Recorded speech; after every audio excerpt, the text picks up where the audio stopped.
Whoa, man!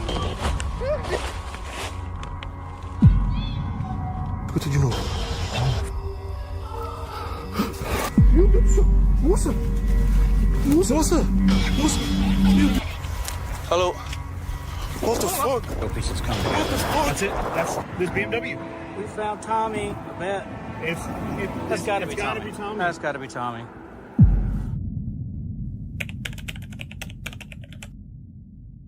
Wes, the host of Adventures with Wes, is known for his calm outdoor exploration videos, camping, hiking, and showing the quiet side of nature. But on July 27th, 2020, what started as a normal trip turned into something way more disturbing. Welcome to Adventures with Wes. So is that. Right, let's go in the pipe, yeah? Let's go. Let's go. Right, so there's nettles everywhere, sloppy mud everywhere. We're at the pipe. We're at the pipe now. So, Guys, the pipe is just down this slope here, so where's just down here, man. That day, Wes and his buddy went on an adventure deep into the woods. After a while wandering through the thick trails, they stumbled across the entrance to a forgotten tunnel tucked away among the trees. Yeah. Our feet are definitely getting wet. Yeah, defo. Check that out, man. That's sick. Oh, my foot's wet already.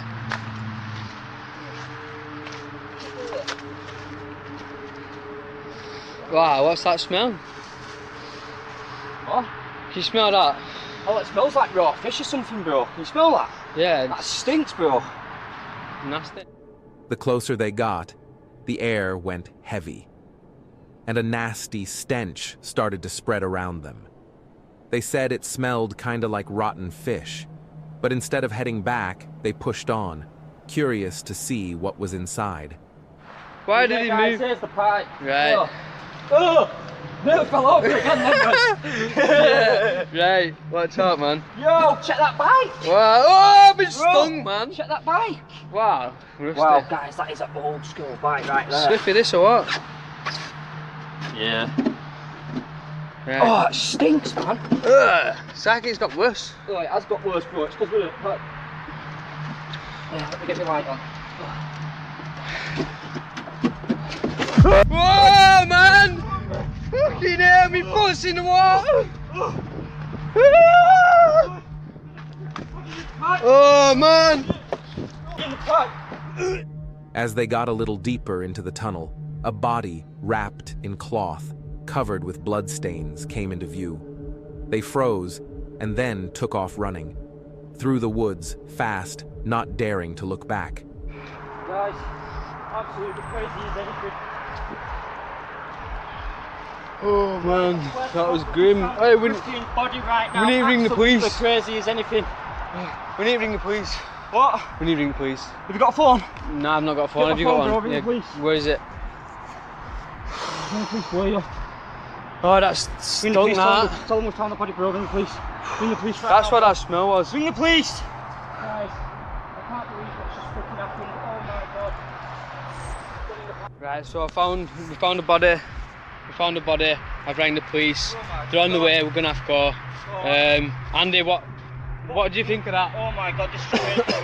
That's what that smell was. Couldn't believe it. Right, them flies could have landed on that body. Once they were far enough away, they called the cops to report what they found. But here's the strange part. After that day, no other info was ever shared. No official statement, no follow-up, nothing.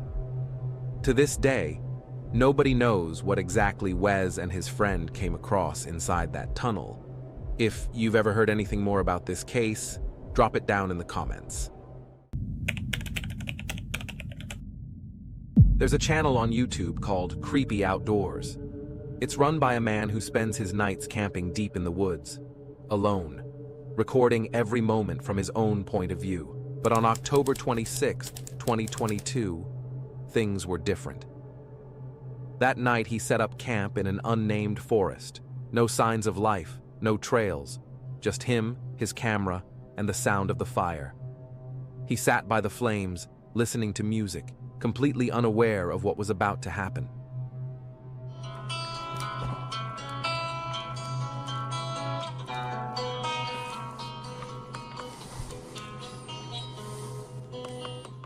Everyone sees these encounters differently. Tell me what you think in the comments, and subscribe if you want to hear what comes next.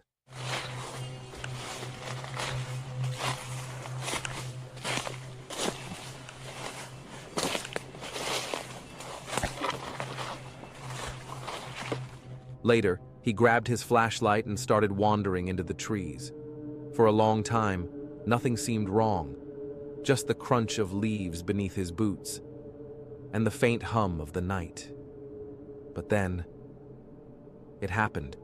He turned off his flashlight.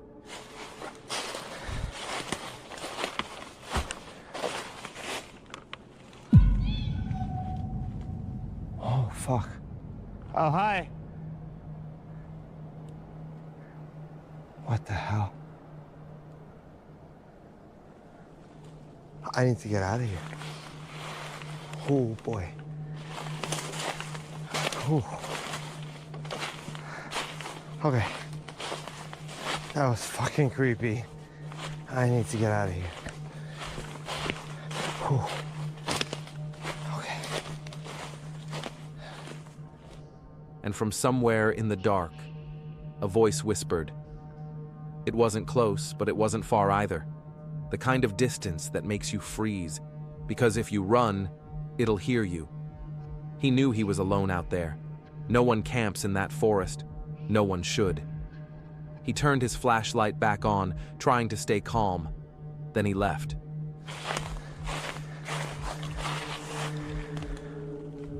Okay, I need to get back to camp.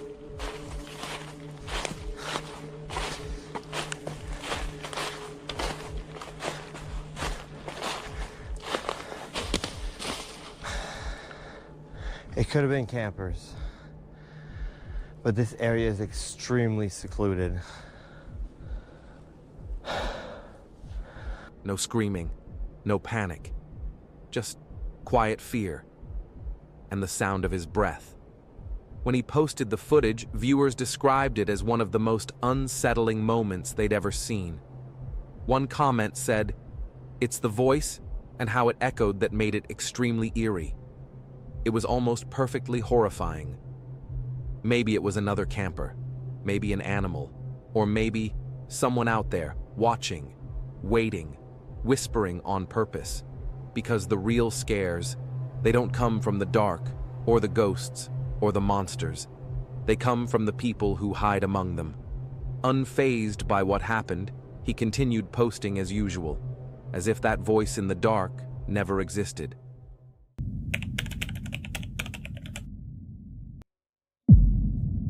It was September 14th, 2024. A Brazilian YouTuber named Chamos and a few of his friends set out deep into the forest. They were just looking for a quiet place to camp, but what they found was something far darker. As they went deeper, the forest grew quiet. Peraí. Lá em cima. Mas aí tá pode ser bicho também, velho. Olha nas árvores e vê se tem alguma coisa amarrada, velho. Ô, moça.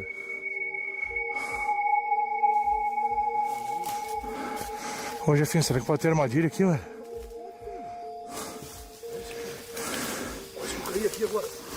No wind, no birds, only the crunch of their footsteps. It was the kind of silence that makes you feel like you're being watched.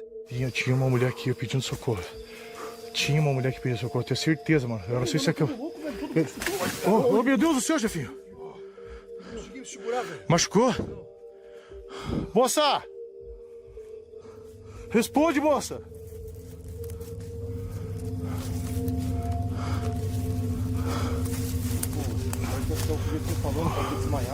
Pô, não é melhor não se espalhar aí, rapaziada?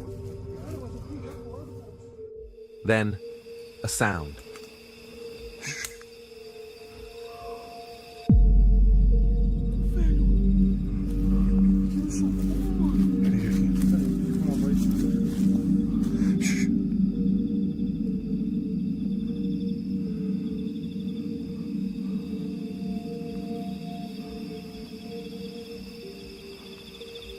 Pera aí, vamos ver se a gente escuta de novo.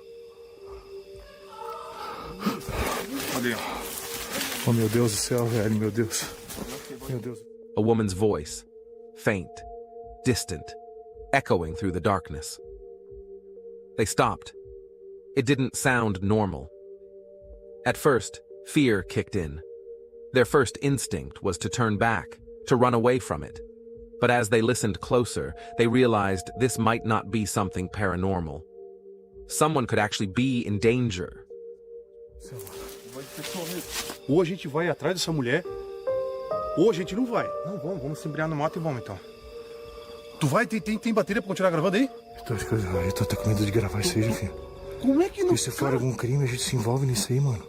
A gente Vamos já tentar tá envolvido, mano. Não, a gente já tá envolvido. Vamos tentar ajudar, mas eu acho que assim, filmar não A sei, gente mano. já tá envolvido. Não, tem que filmar.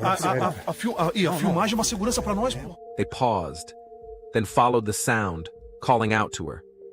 No answer. Only that faint voice somewhere ahead. And then...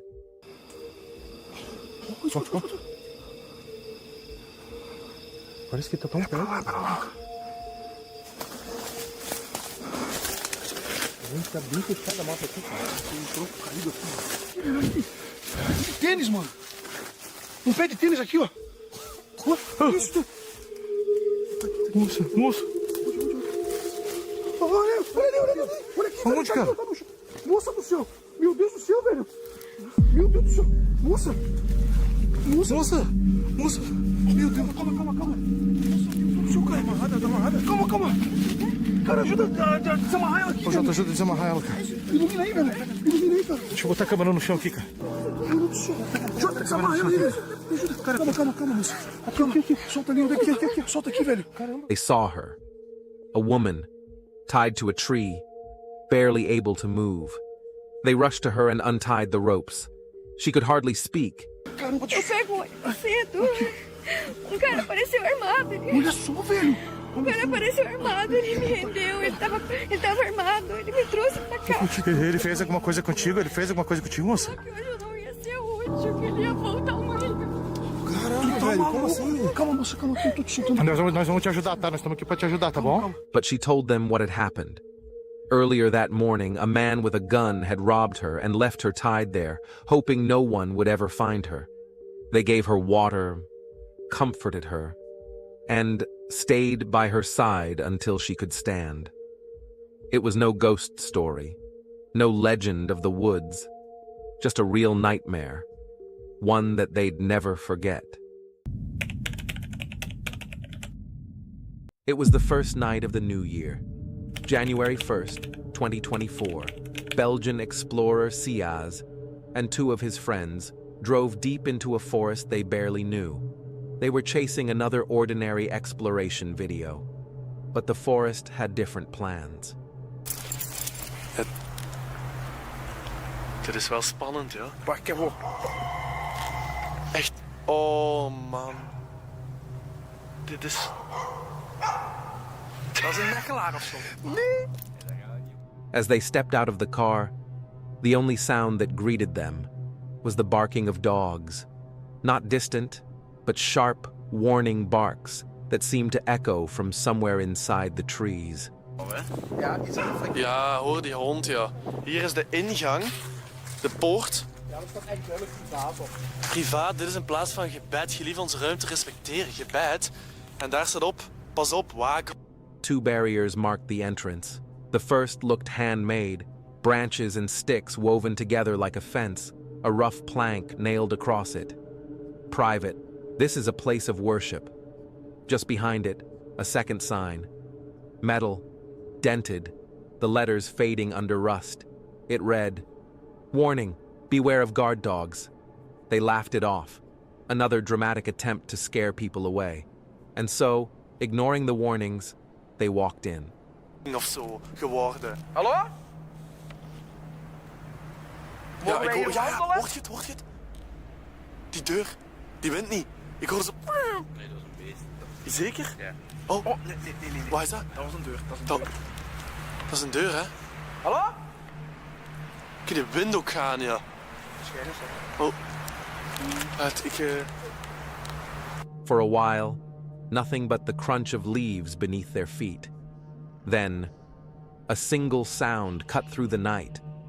A door, somewhere unseen, slammed shut with a heavy wooden crack. The kind of sound that doesn't just echo, it stops the air around you.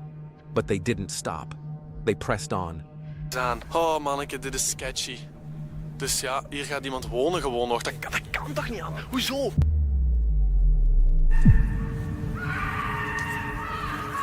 What the fuck? What the fuck? Oh. Dat is toch niet mijn auto of zo, hè? Hier, maat. Hier wordt letterlijk iemand gemarteld. Hier wordt letterlijk iemand gemarteld in dat bos. Dit is heel fucked. Daar is geen licht, kijk. Daar is geen licht. Dit is heel fucked. Blijf gewoon hier. Lamp aan of niet? Hallo? Hallo? Hallo? What the fuck? What the fuck? Hey!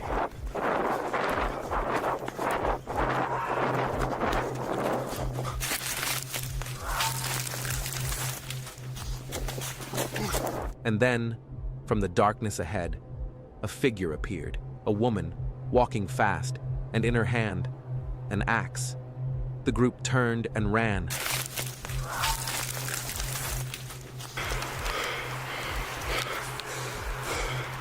Police would find the woman and take her into custody. No one knew why she was there, or what she had planned to do. For Siaz and his friends, the video ended that night, but the memory didn't.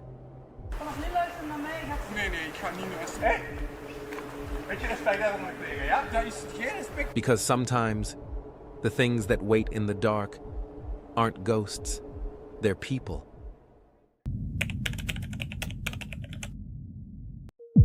On January 4th, 2025, the case of Tommy Braley finally came to an end. Tommy was a man who went missing back in 2017. He was last seen at Brewer's Bar in Sumter County, South Carolina, along with his silver BMW. For years, his disappearance remained a mystery. Many had lost hope that he would ever be found. Then came Adam, a YouTuber who works with a non-profit dedicated to discovering lost items and, more importantly, missing people.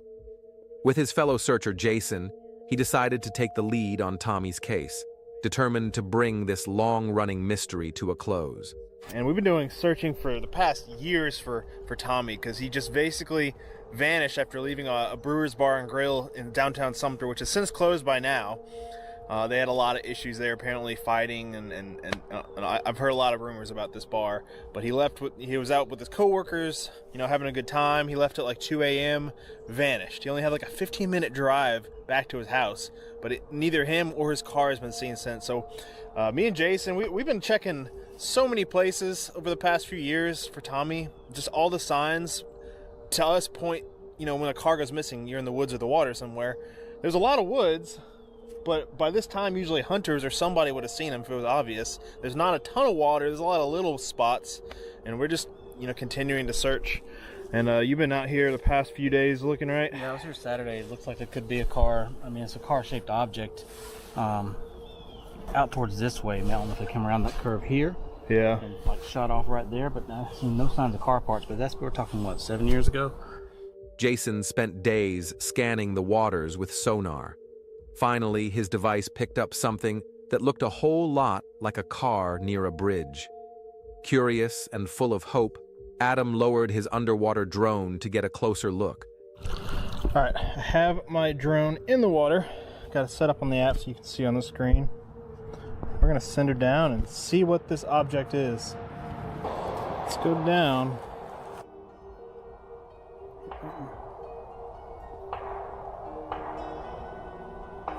That's a car. I think so, dude. Wait a second. Sure as hell looks like one to me. It looks silver too. Dude. No way. It looks four-door. It's gotta be him. A silver car right down. This is the first place you checked? This is the first place I checked, but all I had was a freaking radio speaker magnet to check right over there. We didn't even, it's so small we couldn't even run the sonar boat. Right. I just threw the magnet in and it's stuck right away. We don't know yet. Yeah, let's. Well, we have a silver vehicle right now. Window slightly cracked down. This is not a spot somebody would dump something either. Somebody was moving fast to get over there. Is it a 4-door? That looks like a 4-door. Yeah, his car is a 4-door though, wasn't it? I think we found him, man. You're not gonna be able to tell anything. There's usually a logo right there at the top where the two grill pieces come together. That's it. That's this BMW. We found Tommy, I bet. That's gotta be Tommy. That's gotta be Tommy. Dude. This case. This is exactly where I want. The first place I looked was right here, but like I said, all I had was a rinky-dink magnet to throw in right here. Who knew he was going to make it all the way over here? We probably checked every pond in Sumter. Mm-hmm. Every body of water, every boat ramp. You want to dive? This is the path home, right? I mean, This is his path home. Curve. That curve right there, either going too fast. He had to have been going too fast to wind up all the way over here. Okay, well, let me try it. I don't want to say 100%, but we know it's a silver BMW. Let me try to find a tag. I mean, I'm gonna have to dive in here. What they found was a BMW, and inside it, human remains. Forensic testing later confirmed the bones belonged to Tommy Braley. Adam and Jason immediately contacted the authorities, and by the next day, the car was pulled from the water. After 7 long years of searching and grief, Tommy's family and community finally had closure. Adam still works with his non-profit today, continuing to search for those who never made it home. He's helped solve many more cases since then, proving that in a world full of chaos, we truly need more people like him. Dude. Every story leaves a question behind. I'd like to know what you think. Share your thoughts below. And if you want more real encounters like these, leave a like and subscribe. A female hunter was out hunting wild boar when her dog suddenly started barking. Not the excited kind, but the kind that says something's wrong. Moments later, the boar charged out of the brush and closed the distance fast. She raised her rifle and fired. Once, then again. Both shots missed.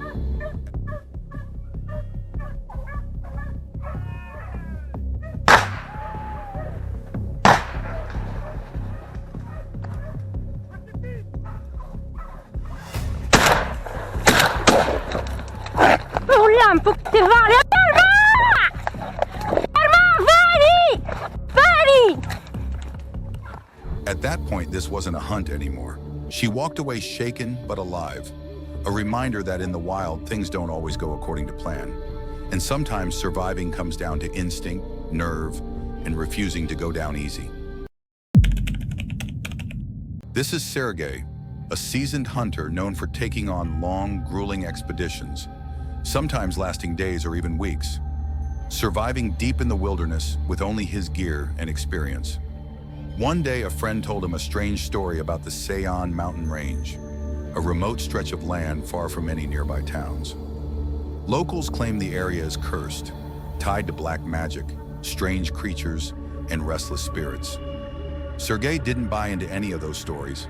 To him, it all sounded like typical local folklore meant to scare outsiders, but it still caught his curiosity, so he decided to head out there and see the place for himself. Hey, what?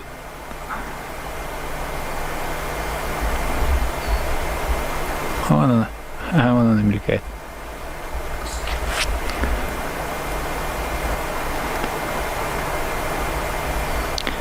И вот.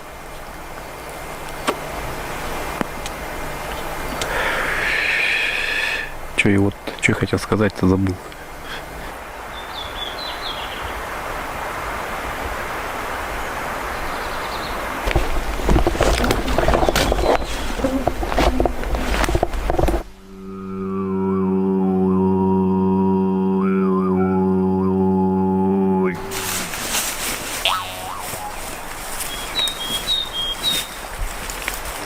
Setting up camp, Sergey spent several nights getting familiar with the terrain and preparing to hunt the Manurian wapiti, A deer locals say becomes possessed after dark.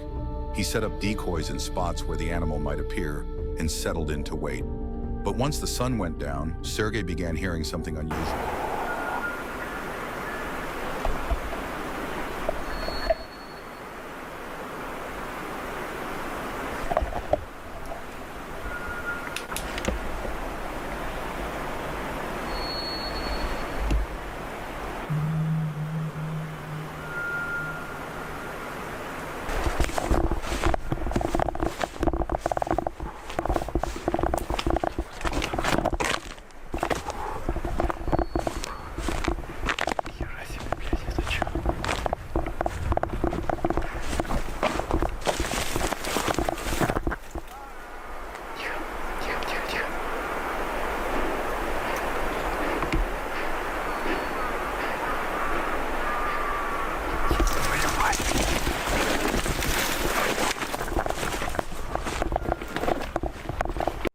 Sharp metallic clanking echoing through the forest. Startled, he started making his way back to his campsite. But then he heard something even worse. Voices, soft at first, and then slowly getting closer. And the more he moved, the more it felt like something was trailing behind him. Там тоже бурелом. Там огромное лежит. Ручей поет. Запыхался нахуй. Тихо.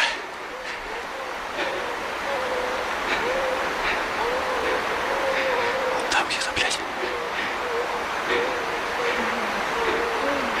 А ну-ка, пошли. Пошли, блядь. Лезай аккуратно. Опа.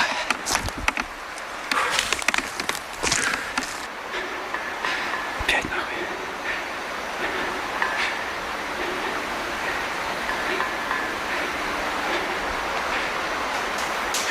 О-о-о-о.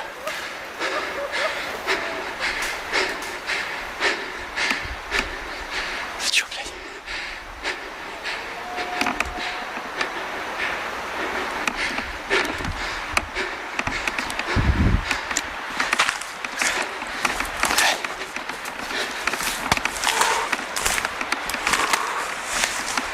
Давай, блядь. Быстрее, нахуй.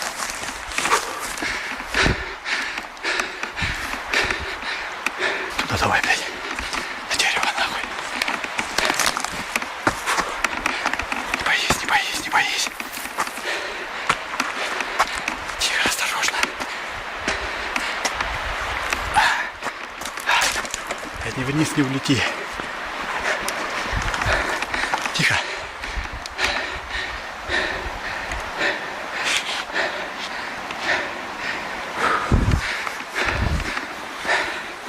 Feeling the situation getting out of hand, Sergei raised his rifle, prepared for whatever was approaching.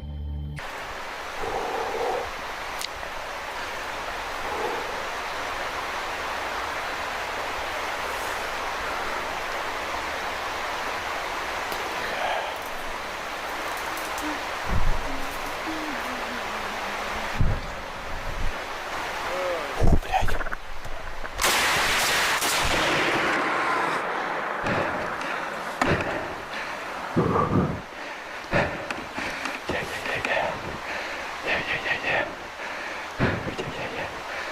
Пошла.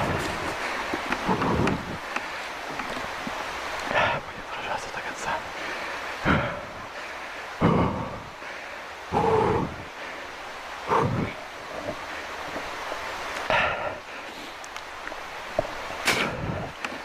He fired a few shots into the darkness.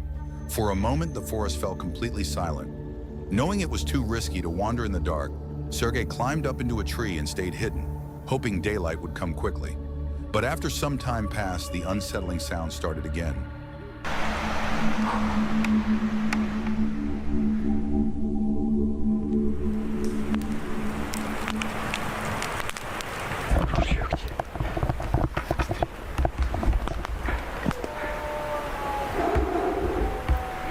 Опять с той стороны, блядь.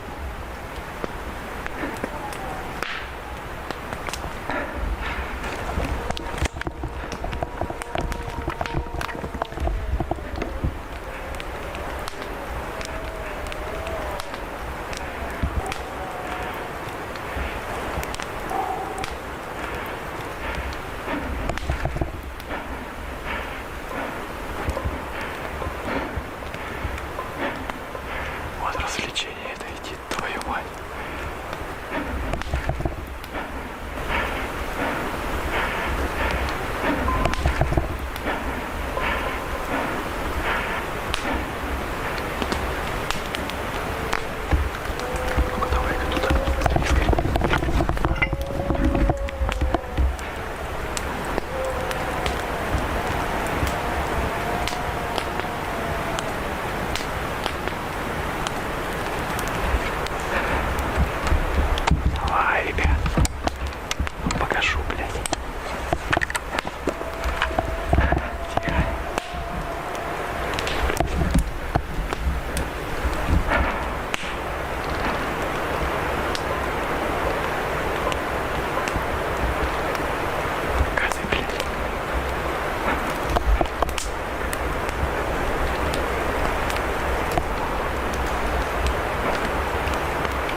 Distant, eerie, and impossible to identify.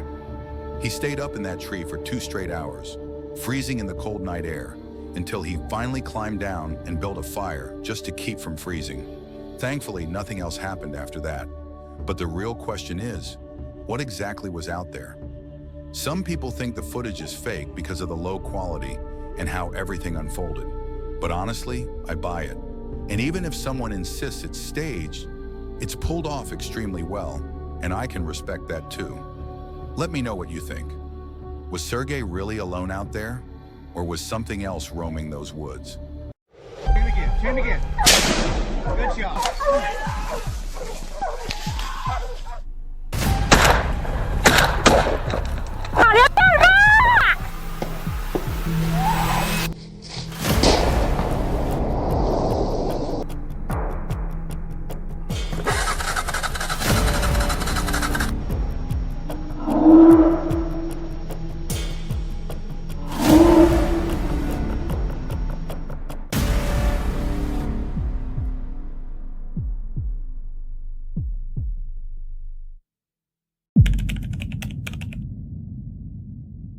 Two hunters spot a bear in the distance, perched high in a tree.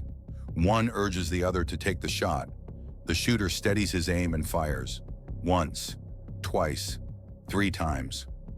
The bear drops from the tree and slams into the ground. They assume it's over. It isn't. Basically, you're going to shoot him right there behind that arm. Right here. Aim just a hair high right there. Bust him in his lungs. You ready?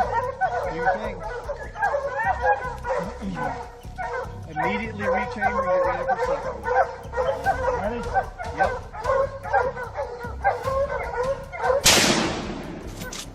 Shoot him again. Shoot him again. Good shot. He's good. Good shot. Good shot. The bear is still alive. As they move closer, one of the hunters slips, falling dangerously near the wounded animal. and the video cuts. Oh my God. Because here's the hard truth. A wounded bear isn't a dead bear. A female hunter was out hunting wild boar when her dog suddenly started barking. Not the excited kind, but the kind that says something's wrong. Moments later, the boar charged out of the brush and closed the distance fast. She raised her rifle and fired. Once, then again. Both shots missed.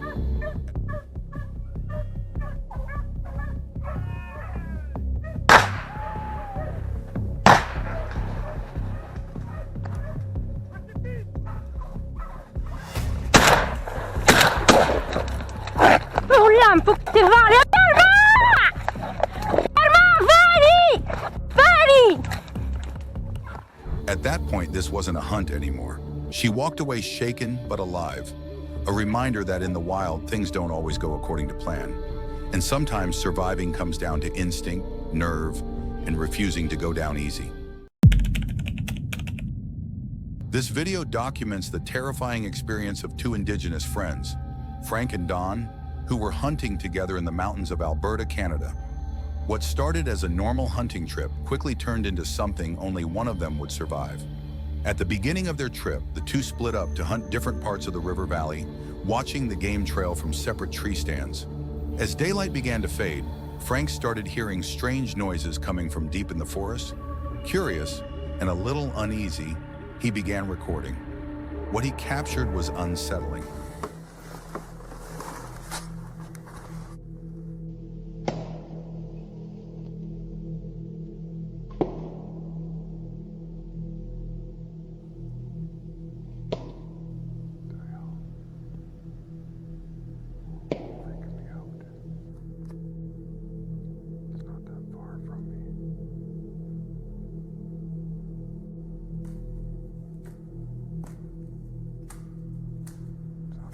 Hacking away at a tree. I'm getting down. Deep knocking sounds echoed through the woods, mixed with snapping branches, like something was chopping at a tree.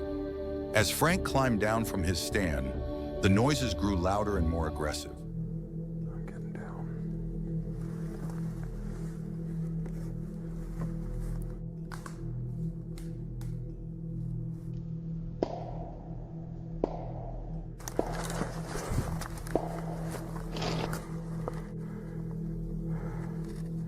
Following the sounds, he noticed a freshly fallen tree in the distance.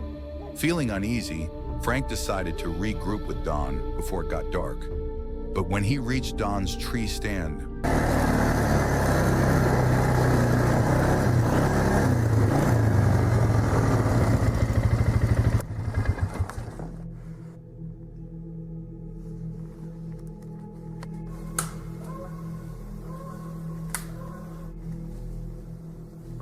Don? Don?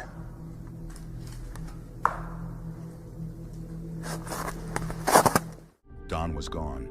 No signs of him anywhere. And the sounds had followed Frank. At first, Frank tried to laugh it off, thinking maybe Don was pranking him. Because honestly, it would be exactly the kind of stunt a friend would pull. Shit, man.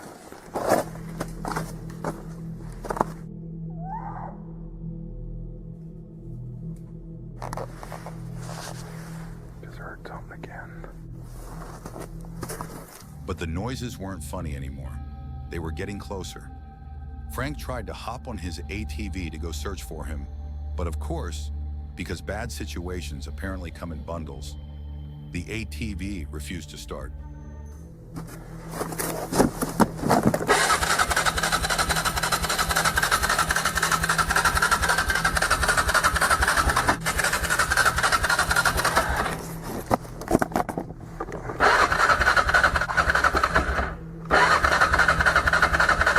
Hey!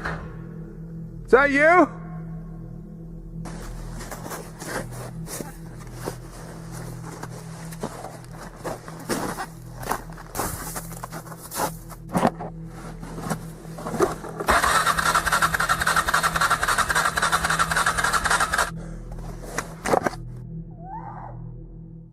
Now stranded on foot and racing the dark, Frank began making his way through the woods as the mysterious sounds stalked him from all directions. Whatever was out there wasn't far behind. Out of here.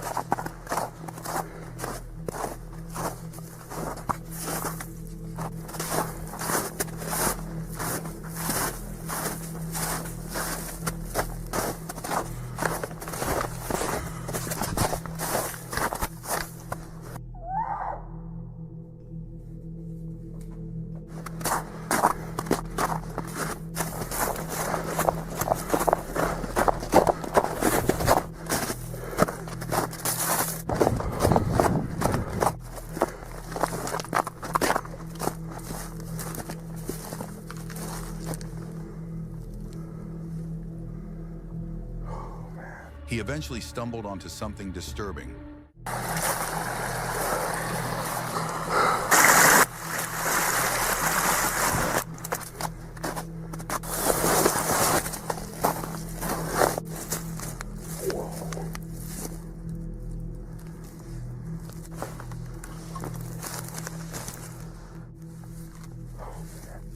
A deer carcass that looked like it had been brutally ripped apart.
Not too far away, he found a small structure made from snapped branches, almost like a shelter.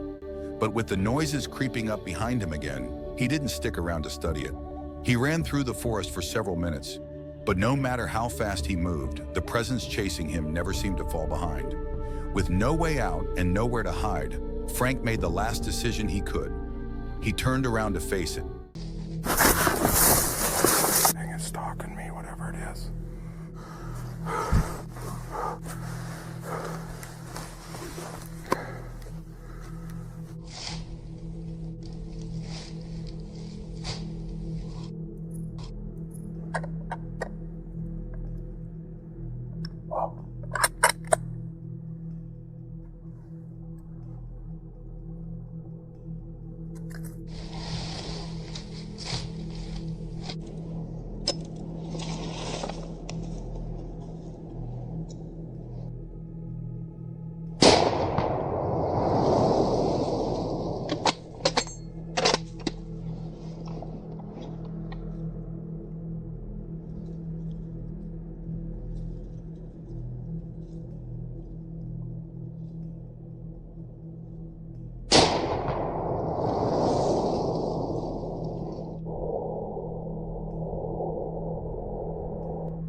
He fired at the charging creature and missed.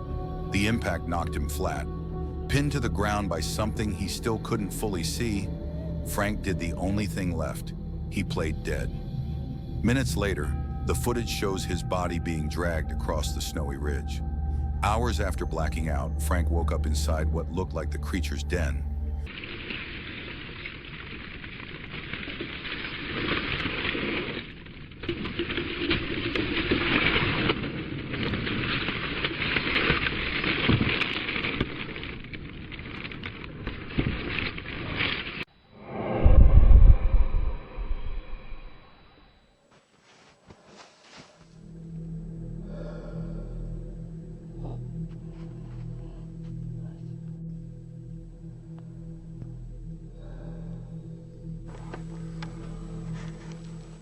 A larger version of the stick shelters he'd seen earlier.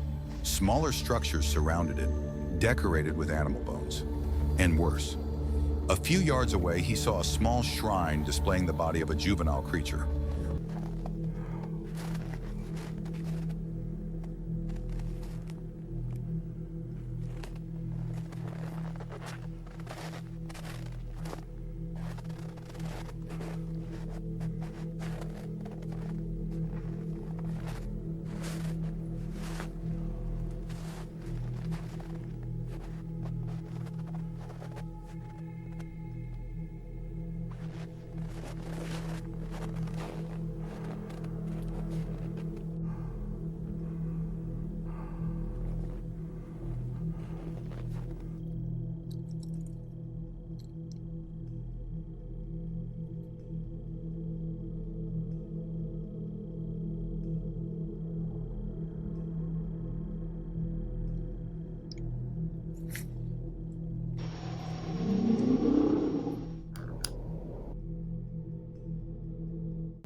Realizing the adult was nearby, Frank escaped the shelter and made a desperate run back toward the river valley.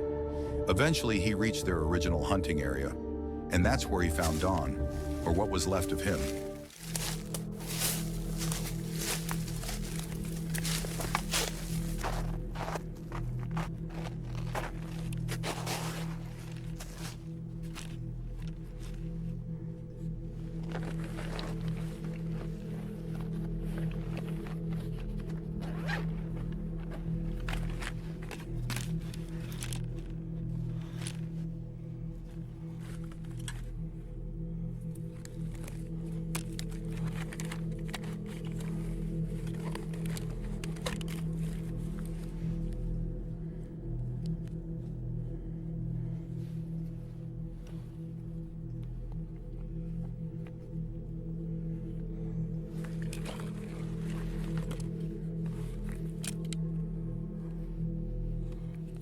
Though two friends went up the mountain, only one came down. And even today, the full truth of what happened that night remains unknown. Was it a deranged person living off-grid? A predator that's never been identified? Or something even stranger hiding in the mountains of Alberta? Whatever it was, Frank survived. But this story doesn't feel over. On October 21st, Eric was perched in his tree stand, overlooking a cornfield, trying to self-record his first solo hunt. But the conditions were brutal. 30+ mile-per-hour winds rocked the trees, groaning and creaking with every gust. The southern winds had been hammering him for hours, drowning out all sound and making it nearly impossible to tell if anything was approaching. Still, Eric had set out a pair of decoys, hoping to pull in a buck despite the weather. Then, without warning, the entire mood shifted.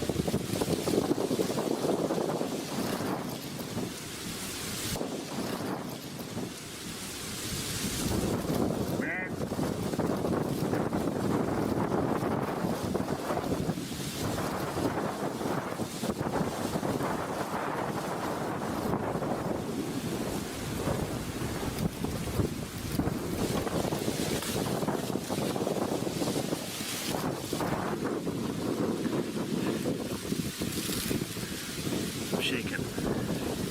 So there was 5 or 6 deer out here in the field, and all of a sudden they took off. I mean, they went blasting out of here. I got good wind. I don't know what they saw. Oh, man. But all of a sudden this big black bear comes out of the woods over here. Comes right down the edge of this cornfield. I just shot it at like 3 yards. It's laying over here dead. I gotta calm down a little bit before I get down. Dude, he was about ready to come up my tree, and holy cats, I gotta sit down. So he was right about here when I shot him. Lots of blood. Ah, dang it. Okay, so he broke my arrow off. At least we get the broadhead back. Okay. Holy cats. Dude, that was the most crazy thing I've ever done. I thought alligator hunting was going to be the most crazy. Come on ya. Okay. So, good luck trail. Not that we need it. Lots of blood. It'd be nice if we could find the back of my arrow. Okay, just go over the fence here.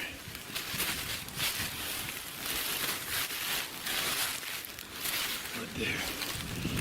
What in the world are you gonna do with this thing, Eric?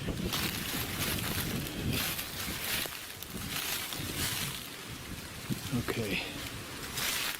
Well, I waited a while, set my bow down. I know he's not faking it. He or she. Oh, there's my arrow. There's the back half of my arrow. Holy cow. What the world? Good. There's the back of the arrow. Oh, lost my knock. That's alright. Wowzer. In those few minutes, Eric wasn't the hunter anymore. He wasn't even in control. He was just a man, alone in a tree stand, trying to survive an encounter with something far more powerful and far closer than he ever expected. In late October, a father and son hunting team returned to a spot on public land that had treated them well just days earlier. They were hoping to fill another tag before deer season slipped away. On paper, everything was lined up perfectly. The area, known as the high wall, naturally funneled deer down the hillside.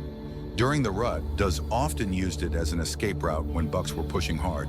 It had already paid off once, so there was no reason to believe this hunt would be any different.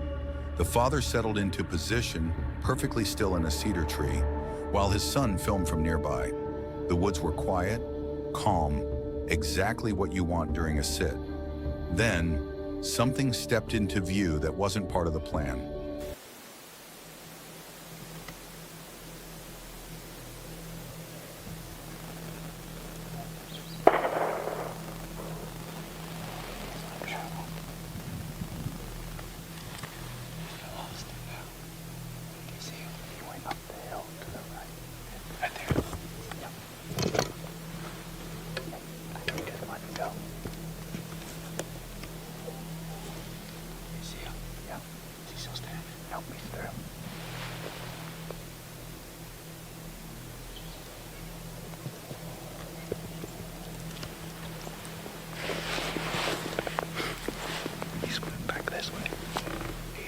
People on the hill, he's the size of that thing, he's gone. You realize he was at 20 yards, but he was just on the other side of the fence, at broadside, not paying any attention. I thought he was going to jump the fence right there, and then he was perfect. That buck did not one gunshot, and he was gone. Imagine the first shot that goes off during rifle season. One thing we have learned hunting public land is that you never know what it's going to throw at you. Whether that's an unexpected encounter with a big 8-point you didn't know existed just 30 minutes ago, or the countless ups and downs that happened during a hunt. And what we didn't know was that seeing a big buck wasn't the event we were going to be talking about when this hunt was over.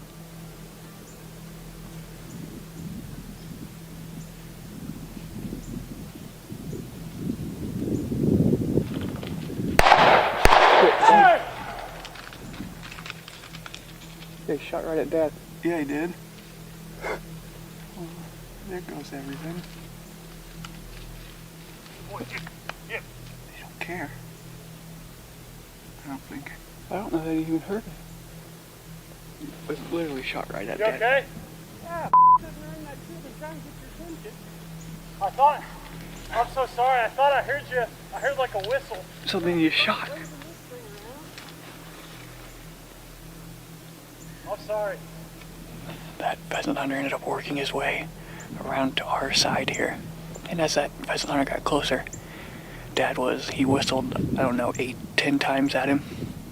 And then we just talked to Dad, and he said he was out on the limb of his cedar tree with a red handkerchief trying to get his attention. And about that time, a pheasant got up, and I seen a shotgun go up, and it was pointed right at Dad's tree. And I think he fired 2 shots pretty much right at Dad's cedar tree. Everything was good. Dad didn't get hit by anything, but needless to say, Dad climbed down, pretty much ran out there to talk to the guy, and that guy was super apologetic. I think that guy was just praising God that he didn't shoot anybody. We totally understand that it's pheasant season. That guy has every right to be down here just like we do. So just make sure you know where you're shooting. We're lucky it ended well. Dad wasn't hurt. We're going to sit for a little bit while longer now.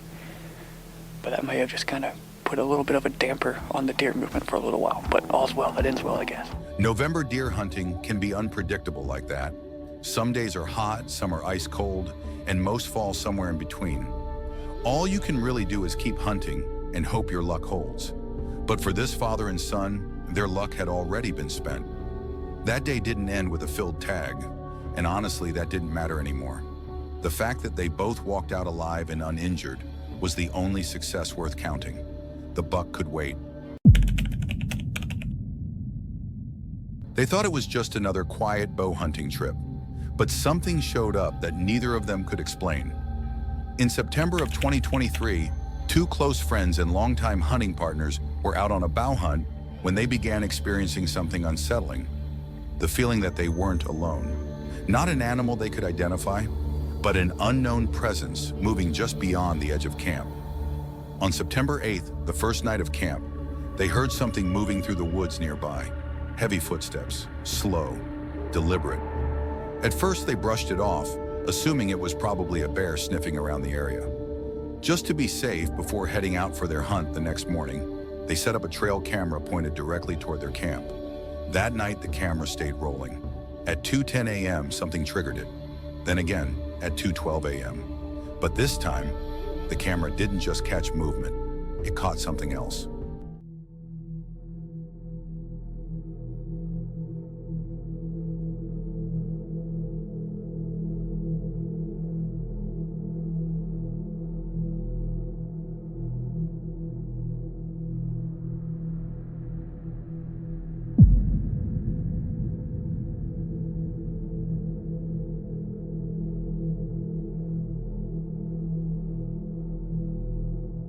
And if you made it this far, chances are you enjoy this kind of content. 96% of viewers aren't subscribed, so if you want more real encounters, hit subscribe and stay safe out there.